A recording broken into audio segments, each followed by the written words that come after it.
আসসালামু আলাইকুম গাইস, আশা করি আপনারা সবাই ভালো আছেন।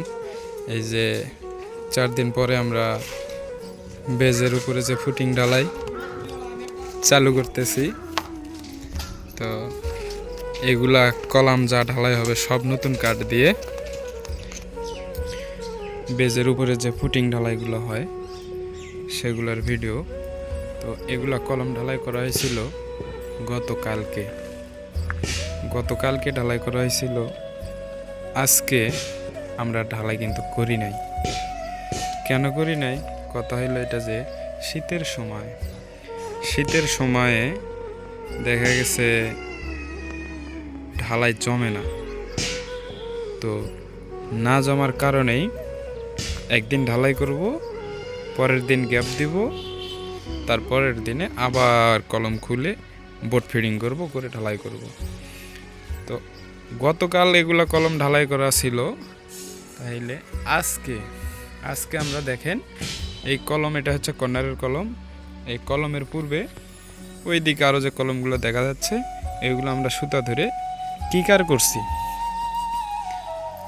তো কিকার করার উদ্দেশ্য হলো যে মেজারমেন্ট করে আমাদের কলমগুলো বসানো হয়েছে সেন্টারগুলো ঠিক আছে কি না এটা দেখার জন্য, আর কলম ঠিকভাবে আছে কিনা এটা দেখার জন্য। এই যে দেখা যাচ্ছে চারপাশে ক্লিয়ার কভার অ্যাকুরেটভাবে আছে, চারপাশে ক্লিয়ার কভার আছে। এই যে দেখেন, এইভাবে যদি কাজগুলো করে থাকেন অনেক সুন্দর হবে। আর একটা কাজেরও মেজারমেন্ট কম বেশি হবে না। যদি দেখেন এই কলমটাও আমাদের বেস ঢালার পরেও মানুষের বেস এদিক ওদিক যায়, সরানোরা হয়। ইনশাল্লাহ আমাদের তা হয় নাই, সব সেন্টারে আছে, দেখা যাচ্ছে।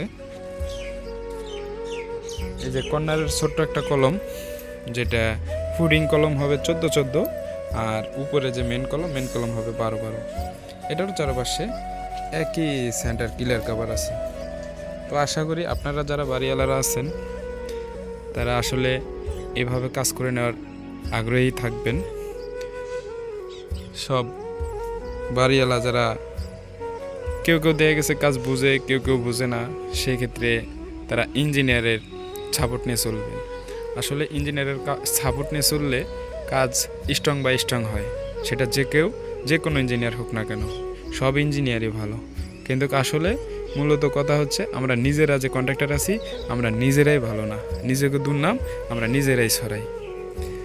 আজকের মতো এতটুকুই ভিডিও। সবাই ভালো থাকবেন, সুস্থ থাকবেন। আসসালামু আলাইকুম।